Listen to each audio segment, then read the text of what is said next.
Welcome to the Crack House Chronicles, your favorite true crime podcast. I am Donnie, and with me is a man that wants everyone to know that if you say beer can with a British accent, you actually end up saying bacon in a Jamaican accent.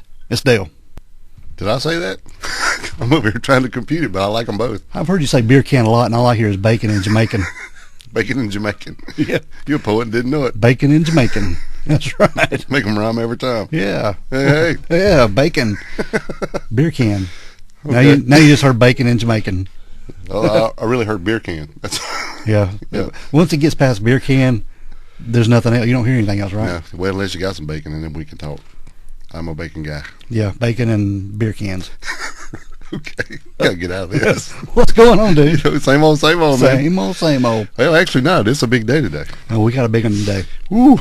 Big episode. Yeah. Yeah. This is big. Yeah, this is a major for us. It is. Yeah. I love it. Before we get going, you got any good shout-outs? Anybody you want to talk about? Hey, something big. Dude. I'm telling you. Man. People are loving us. They're killing it out here. We love it. We have a brand new Apple Podcast 5-star review, and this comes from MyTy, MYTY72.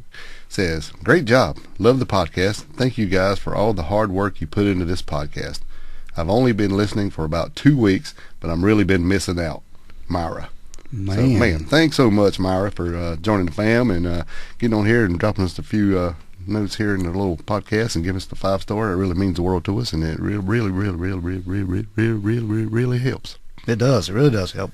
It does. Yeah. And we appreciate you for taking that time to do that, and we thank you for thanking us for all the hard work. Yeah, those Apple 5 stars, it works for that algorithm they got, and it shows up more and people find us quicker. That's right. Yeah. That and the good old word of mouth. Yeah. Tell a neighbor. Yeah. All that good It's stuff. good stuff, man. Yeah. I appreciate it. Appreciate it a whole lot. It's out there doing the hard work. Yeah. We appreciate it. Also, we got a store page. If anybody wants to give them something cool to wear, help support keep the show, keep the lights on. Yeah, everybody needs a brand new T-shirt, tank top, that kind of thing coming up in the summertime. Yeah, absolutely. Yeah, get them right. Helps keep the lights on. That's what we like. That's right. Keep things going and putting out these episodes because, like I said, we got a good one this week. That's right. Yeah.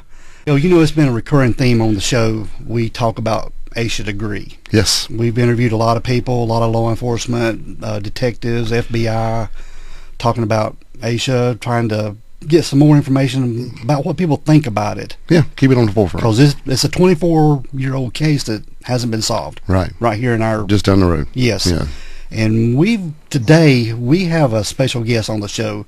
She is a renowned psychologist. The word renowned doesn't even describe her. No. It's way more than that. Yes, she is a frequent guest on Crime Stories with Nancy Grace that airs on Fox Nation Network, Sirius XM Channel 111. She's been on many TV shows giving her information and what she knows, and her psychology background. With a 30-year prestigious, practice. Yes. I mean, come on. So we are so privileged to have on the show psychologist Caryn Stark. Welcome to the show, Caryn. Well, thank you. I'm happy to be here. We are happy to have you. We're more than happy to We're have thrilled. you. Yes, we are. So I just want to correct Nancy Grace Crime Stories. We're now on Dr. Phil's new network. that is right. Yes, I've heard that. Yes. Well, Yeah, good. it's very exciting. Yeah, that is. And YouTube. Yes, that is just amazing to be able to network with folks like that to help find out some information about some different things and bring your perspective, your psychology background to some of these cases. Yeah, it's all about crime. It and is. that, of course, is my specialty. Yeah, and finding some resolution for the victims. No doubt about Hope it. so, really. I mean, especially with this story. Yes. It just touches your heart. Yeah, because Asha Degree's case is just right here. I mean, they have a billboard out here on Highway 18, and I pass by it at least 2 or 3 times a week. Yeah. It's not far at all. I'm totally reminded of it every day. It's a big deal right here in our county. So Yeah, I didn't know this story, but the more that I learn about the story, the more it is a big deal and heartbreaking. and we appreciate you looking into us to give your perspective on it. So just before we get going on into Asha Degree, Asha was 9 years old when she went missing. What is the psychology behind kids who go missing and the age range?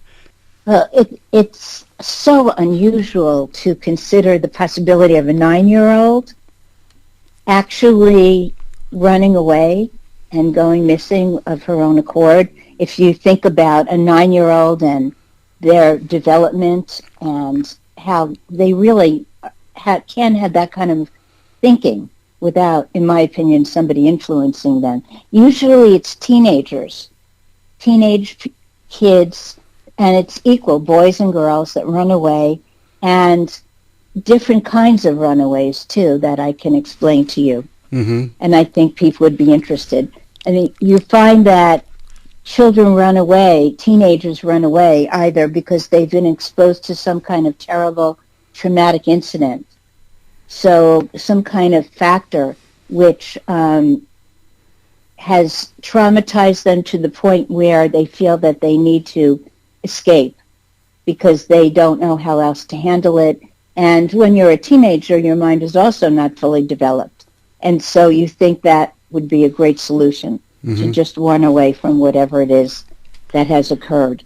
And the other type of runaway is usually a teenager who repeatedly keeps running away because they are in a bad situation. Either they're being abused, or there's only one parent and they're not really being taken care of. Something that is not a good living situation, something that's happening to them, and they keep running away because they want to escape this problem, their family, the abuser, and then come back. Either they can't be on their own or they're found by the police, and keeps happening over and over again. And those are the two types of runaway. And I want to add that I don't know about you guys, but most kids think about the idea of running away. It's not unusual. It's like, I'm mad at my parents, I'm going to run away. But it doesn't mean that they actually run away. It's just an idea. Sometimes they think, I'll have an adventure. Maybe they read about it in a book. Or they think, I'm angry at my parents, so I'm going to show them, and I'm going to run away. But they don't actually do it, or if they do it, they take 3 steps outside and they come back. They go around the block, whatever it is. But they don't run away in the middle of the night. Right. So, Asha was 9 years old when she left. She didn't have any history before of running away or anything like that. She had a pretty stable home life. The family was close-knit. She had an older brother, O'Brien. And there was no anything going on in the home that had been reported. Nothing. And no telltale signs, no warnings that... And think about 9 years old, she was afraid of the dark. Yes. And it was supposedly pouring outside. And she didn't have a coat.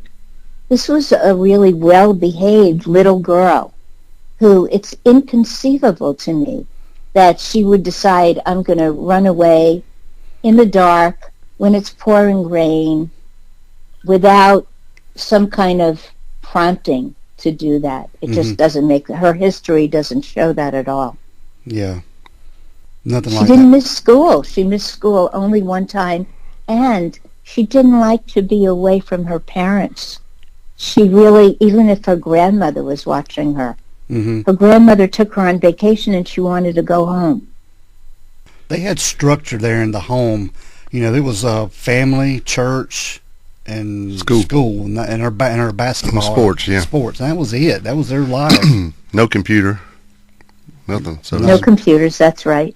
So it blows our mind that a 9-year-old girl would want to leave on her own, walk out the door. The home there was a small duplex.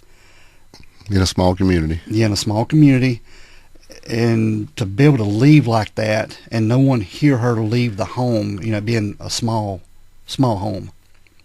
Yeah, I just feel like that none of this makes any sense. I think you guys feel the same way, right? Yes. It's why people keep poring over these details, because I can't imagine that this little girl who was so well behaved and supervised all the time would on her own make a decision to run away from home without, I mean, at 9, it just hardly, I can't imagine it happening, but nothing traumatic occurred. Nothing that really would cause a child to run away. Yeah. What are your thoughts on her being spotted on the highway? You know, she's spotted like a mile down the road by some truck drivers. How does that work, you know, as far as people driving down the road and spotting someone and be able to recall what they've seen, just being spontaneous like that? Well, you know that they stopped doing that with the police, asking people to, you know, pay attention to their stories because it changes. We think that we remember things precisely. Most of us do, right? And, oh, I remember that incident. I was walking the dog and this happened and the person was crossing the street. But the truth is we don't. And we're really open to suggestion. And they didn't report seeing her until after this was already news that she was missing. Yes. So I find it difficult to believe that. I don't think they really saw Asha.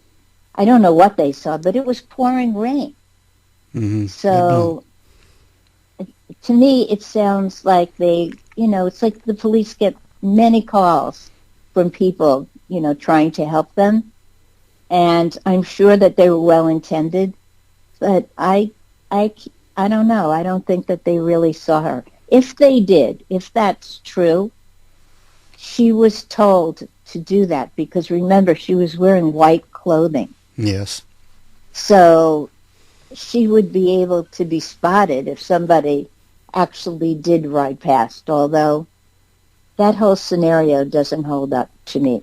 Yeah, that's what we were thinking the other day, that we keep going over these same details, but we're like, that's all we really have. So we don't really know what happened. We just have these few details, and we just keep pouring over them, like you said, over and over and over, trying to figure out how this happened, and then did it even really happen? Dale, that's, if the police, if law enforcement has more information, then they, of course, are not revealing it, and that makes it even more difficult to figure out, because there could be details that we're missing.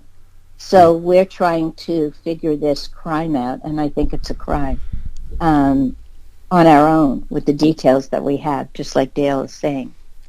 Well, you know, Asha, she had a basketball game the Saturday before she went missing, and she fouled out and they lost the game, and she actually blamed herself for that, for fouling out. How much influence does something like that have on a kid, you know, to be able to make them want to run away, or you think that was involved in part of it? No, I do know about that theory, and again, that doesn't hold up to me. Yeah, I mean, kids, I have to tell you guys, the kids blame themselves for everything.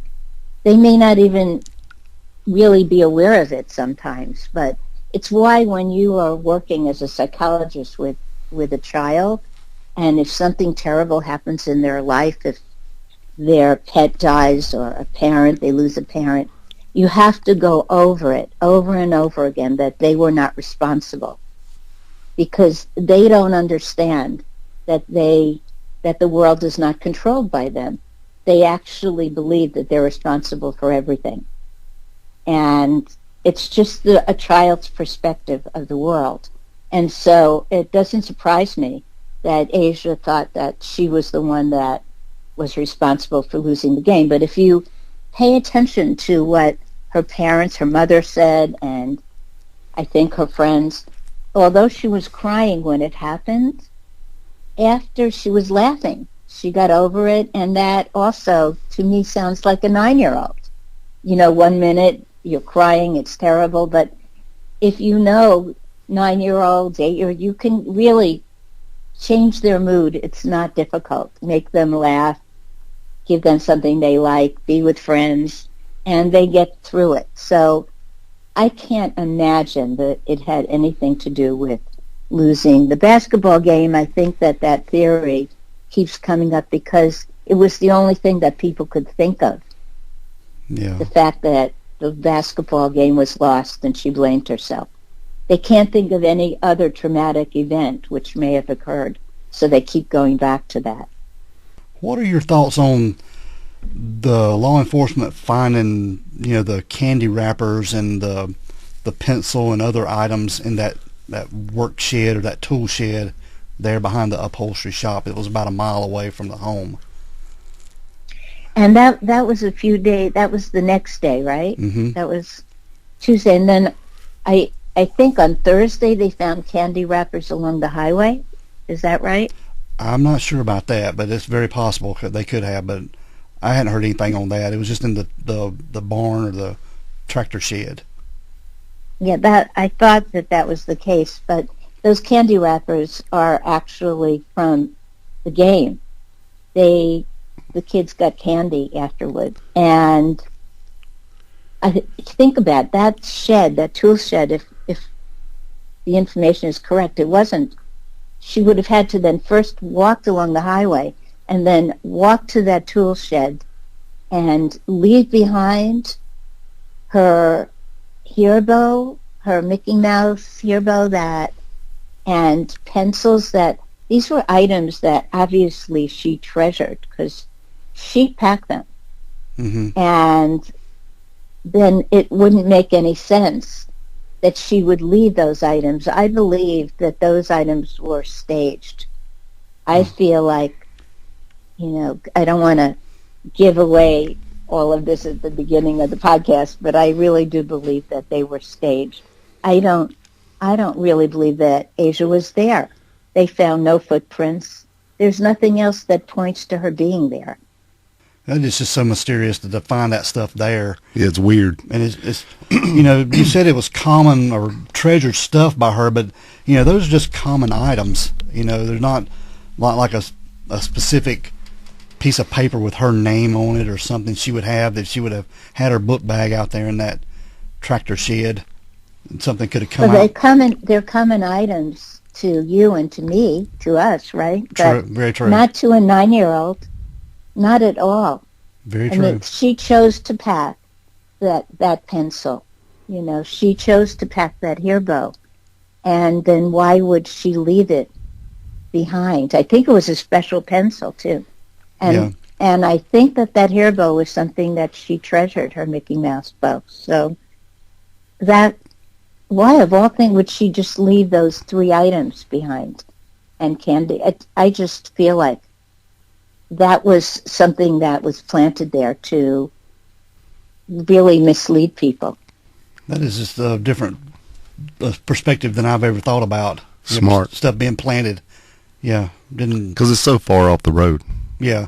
Yeah, because we've done a video there, and that tractor shed is way back off the road. You can't even see it from the road, actually. You'd have to almost... That's my point. Think about that. A 9-year-old who would never have gone out without a hat, coat, who's afraid of the dark, right? It's pouring. Yeah. And not only does she walk along the highway, where there are ruts in the ground, she could fall, there are branches, but then she goes off and goes to this tool shed that's so far away. Yeah. I mean, even if it was fabulous weather, it doesn't make any sense. It's pitch dark outside. There are no lights there from what I could tell. No, it's pretty dark through there at night. Yeah. I think... No flashlight. Yeah. It's just... I just think that we are all stuck on something that somebody wanted us to be stuck on. Very good point. Very good point. What are your thoughts on the book bag that was found later? It was 26 miles north of where her home was. Yeah, when I think about that book bag, to me, either because it really wasn't buried, so if somebody had that book bag, and they did, because it was wrapped, right, in trash bags. Yeah, double wrapped. Double bagged, yeah. Yeah. Why would Asia take her book bag and wrap it in trash bags? Somebody did that. And either they dropped it from the car, or they left it there, or they saw this guy with who was clearing the land and knew he would find it. And again, I think that it was meant to be found, as everything that, in my opinion, has been very carefully placed and thought about. And if you don't want anyone to find that book bag, you would bury the book bag where it could be found like that. Yeah, throw it in a dumpster or something. I was just going to say, put it in the trash. Yeah. So either they're in a hurry, but then why wrap it in the plastic? It just doesn't make any sense.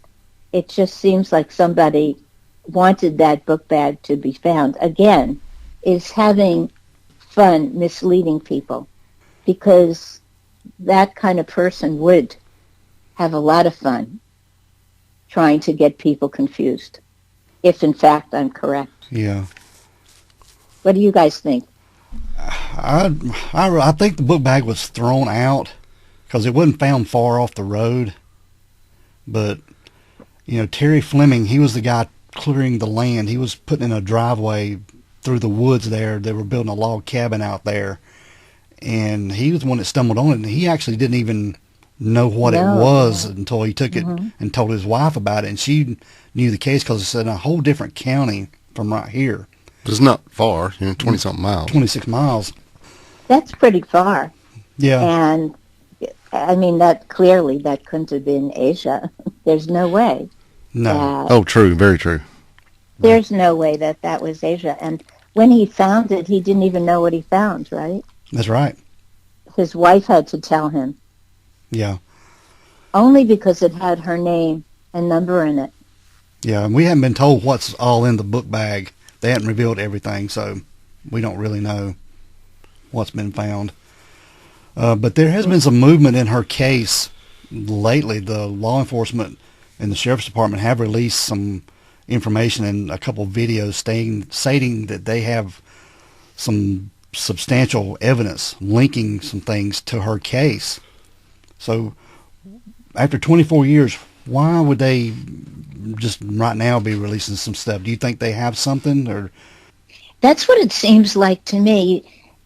We have to remember, right, that the technology has certainly, and all aspects of investigating crime has changed in those years dramatically, because you can test for DNA. There are all things that I don't even begin to understand that can help them to work with the things that they have. And didn't they find a T-shirt that didn't belong to Asia, and also a book? Mm-hmm.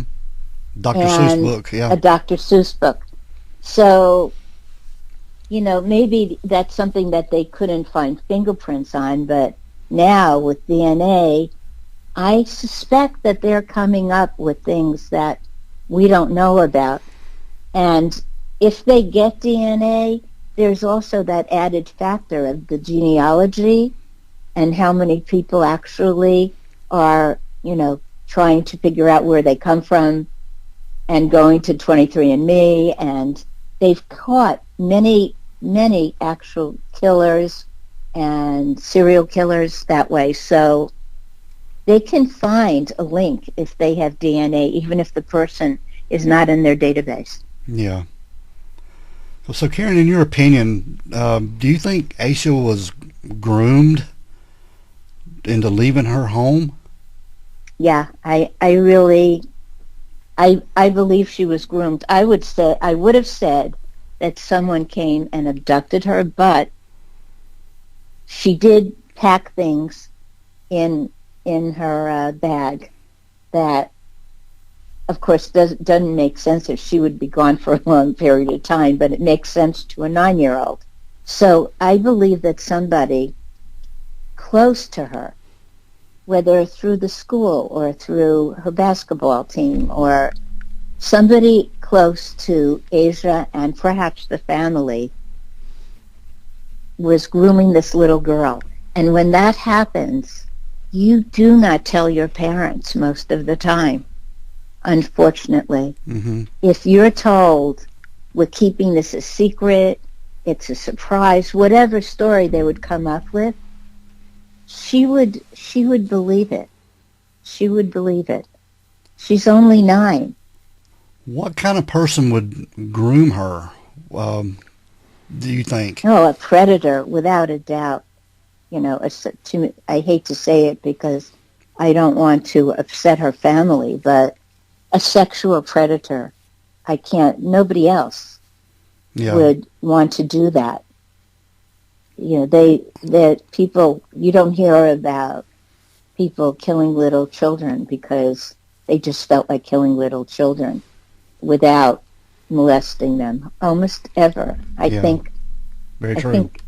I can't even think, even Ted Bundy, I think he killed a little girl, but he did molest her. So, yeah, someone is a predator, a sexual predator out there.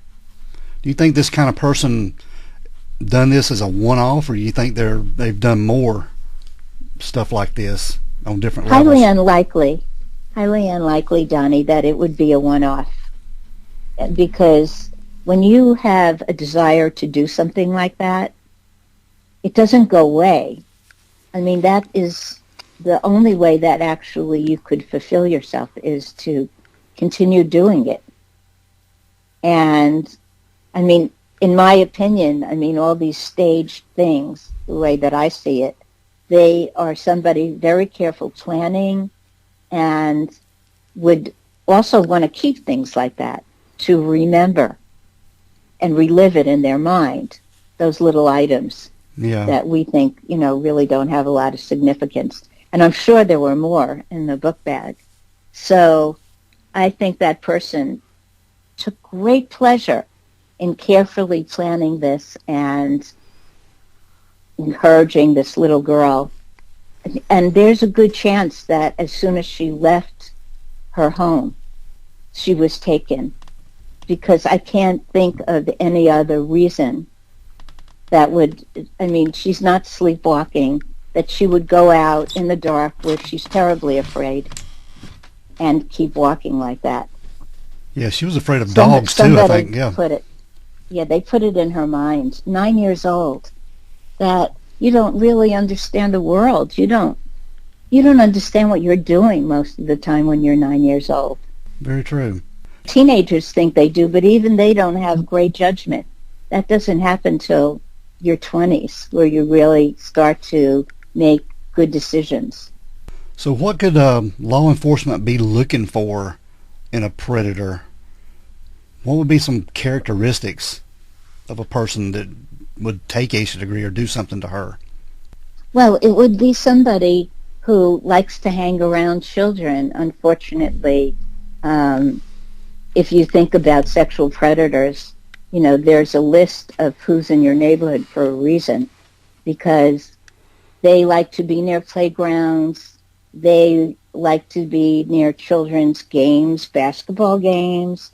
They like to get involved with campers or Girl Scouts, Boy Scouts, any of that, just so they can be around children, because that's their excitement, is children. And they would be very friendly with Asha. It would be an adult that has a close relationship with her in school or in some other way, who knows her well and has an opportunity to spend time with her. Yeah. And that, I know that's what they would look for. What do you think? And I don't know if there are other cases of children missing in that.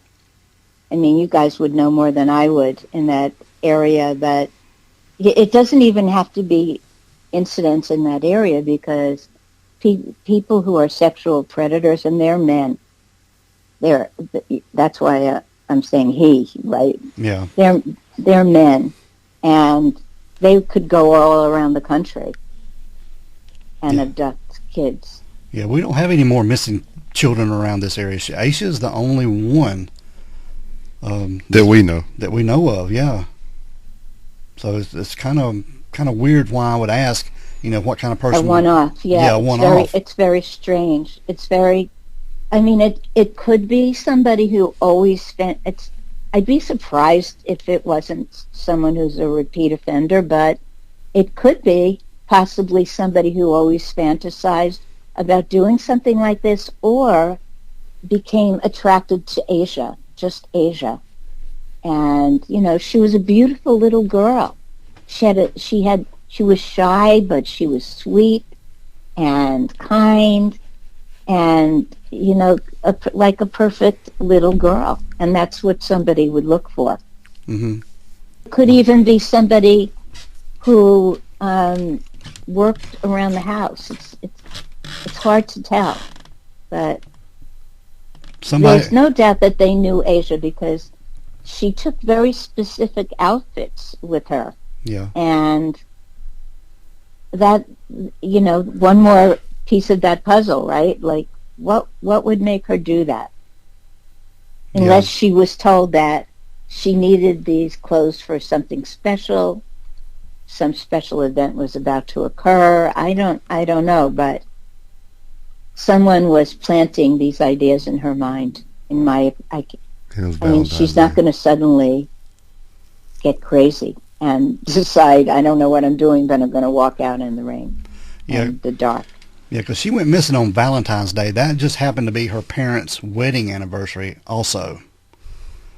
So we didn't know. Well, and there is that theory, right, that whoever abducted her, and I do believe she was abducted. I mean, to me, the book bag just cements that idea.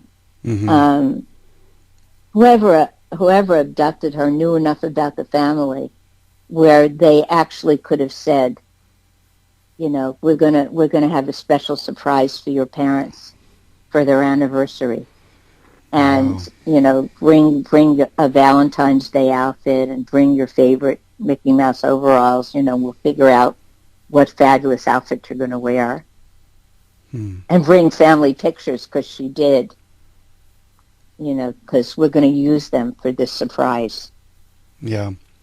One thing it's always troubled me, she goes missing in the middle of the night. And, the day before she had the basketball game, and then she had a sleepover.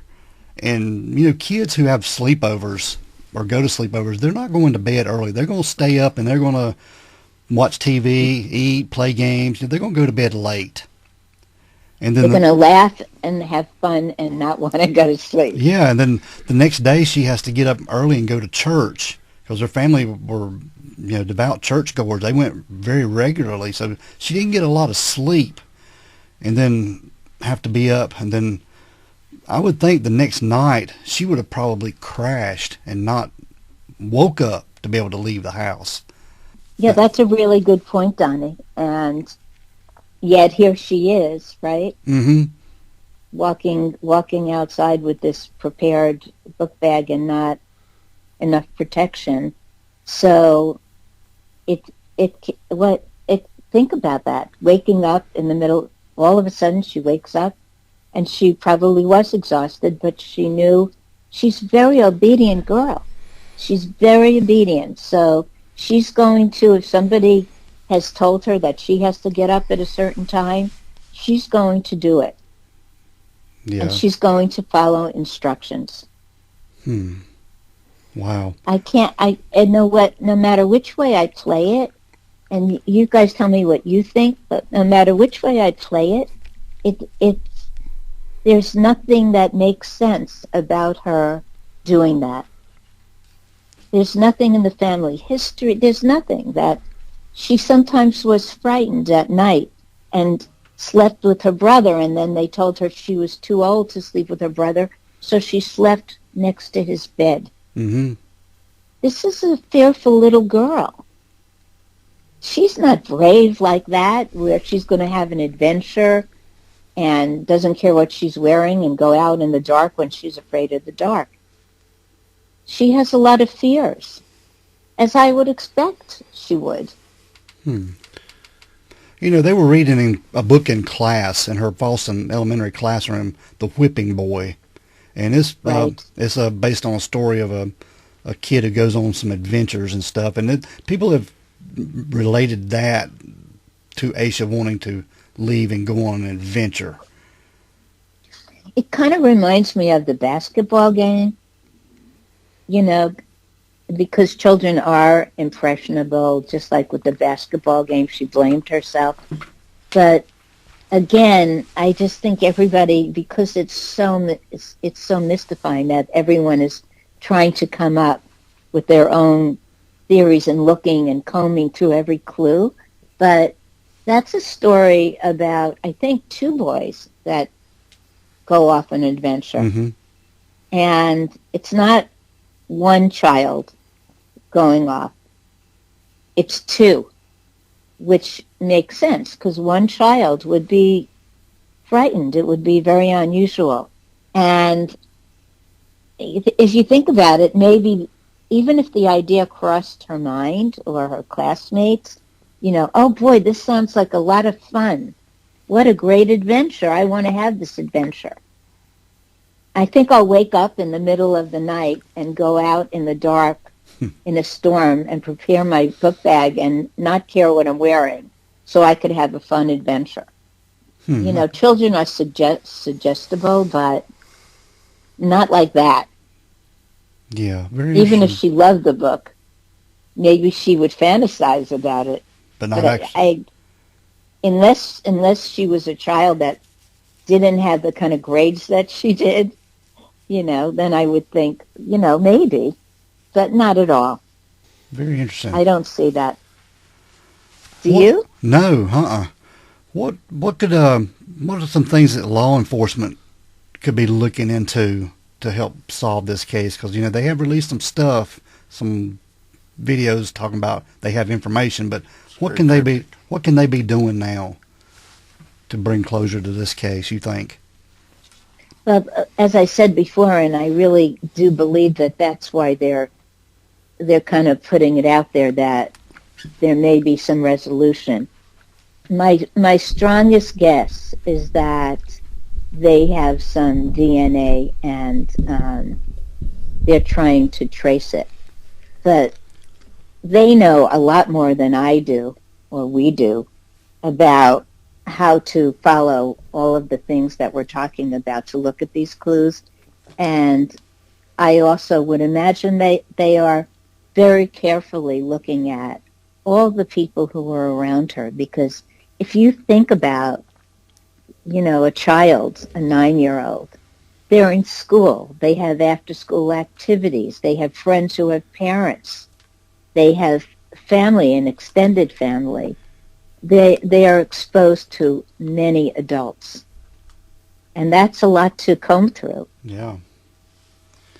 So that's what I think. They would be doing that, and they may know much more about than we do. I know that they put out some things, but they're not telling us everything that they know. And they purposely withhold that information. We know that, right? Because if they actually do get the person, only that person will know the things that they have kept back. So they don't want us to know everything. Yeah, which makes sense.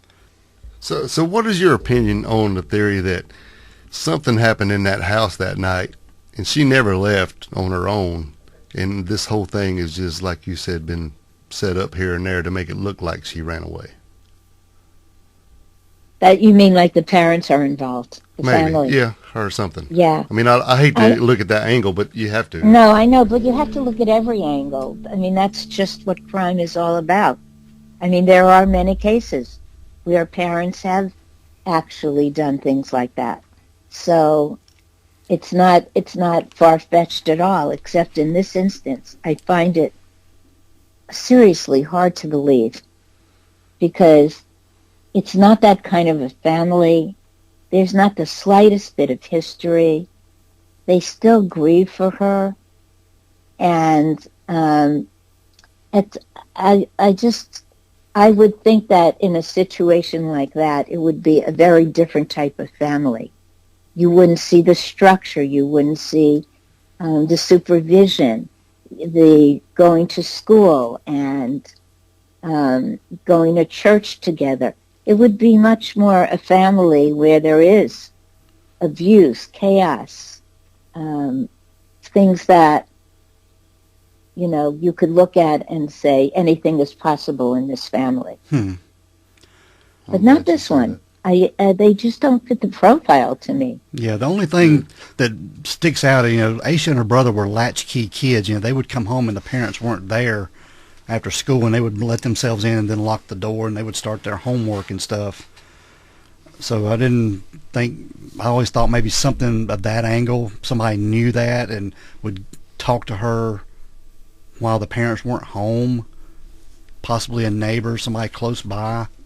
Well, it's clearly somebody knew an awful lot, so you're right about that, Johnny. I'm sure of it.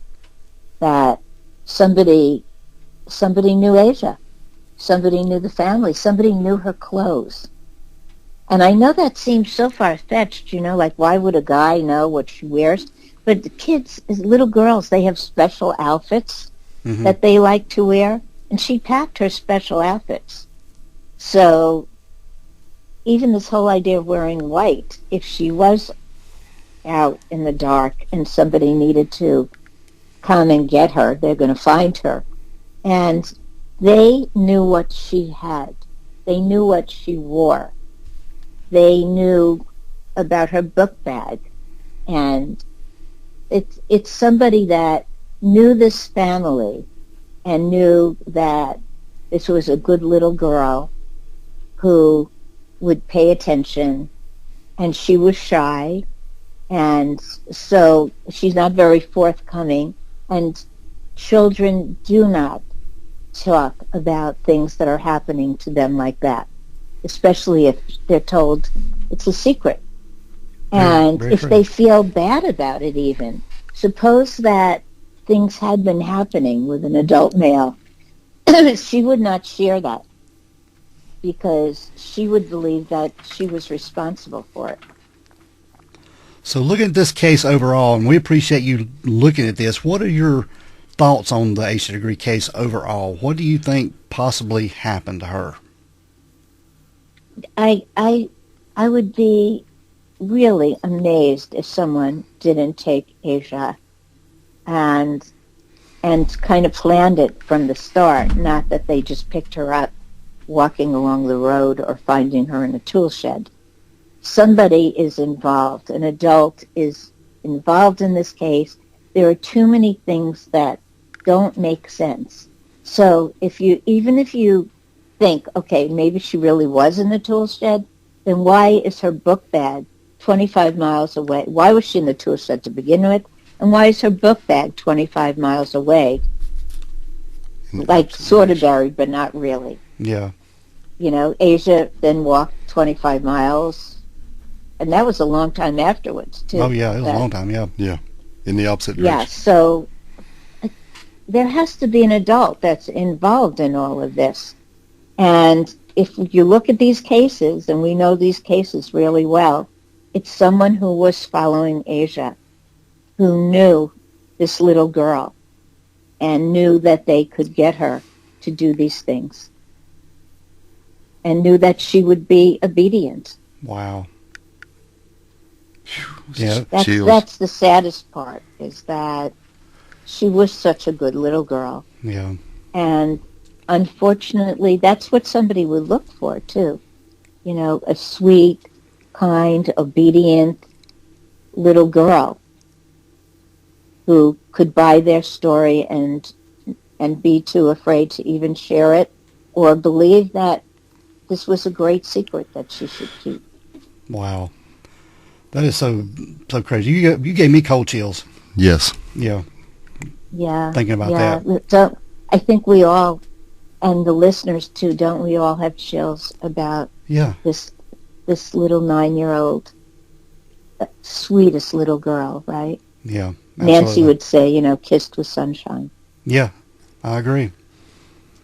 And it just surprises me too. Asha's case has got a lot of national attention, but 24 years, it seems like, it needs more to be able to push this case over the edge, to be able to solve this case. I think the law enforcement just has that one or two little things that they need to close this case. and they just hadn't got there yet. Like you said, maybe DNA, fingerprints, or something. Or tidbit of Things, information. things that take a long time. I don't think fingerprints, because they would have solved it a long time ago. Yeah. But although that not everyone's fingerprints are available, but DNA is the big thing that's happened since then. And that's what we could hope for. It does seem like they are sounding more positive about it. Yeah. And so many people, the world has changed, right? So many people are interested in crime now and trying to solve cases. Yeah. It's a good thing. So Yes. there is attention being called to this case. I Good agree. thing, really good thing. Yeah. And let's hope that it's true and that this will be solved soon, at least so that her parents can feel they're never going to get over something like this, but feel like it's ended for them, this part, Yeah. the mystery. Well, Caryn, we certainly appreciate you coming on here and giving your perspective on Asha Degree. Very eye-opening. Yes. And I enjoyed being able to talk to you and Dale. How can people find you and information about you and what you do? They can go to, I'm on Facebook, Caryn, I'm Caryn with a C, Caryn, Mm-hmm. Caryn Stark. So I'm on Facebook. I have a website, CarynStark.com, that tells you how to get in touch with me. I'm on Crime Stories with Nancy Grace all the time. And I just on so you could find me in a lot of different ways. And we will certainly put links to your pages on our show notes and on our socials too, so people can find thank you. Yes, absolutely. If this case is solved, I hope I get to talk to you guys again. Yeah, we hope to get to talk to you again soon and talk about it more when they solve this case.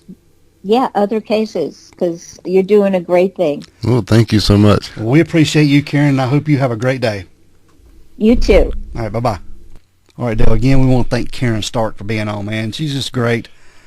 A lot of insight, a lot of knowledge. Wow. Yeah. I'm telling you. I'm floored. Yeah.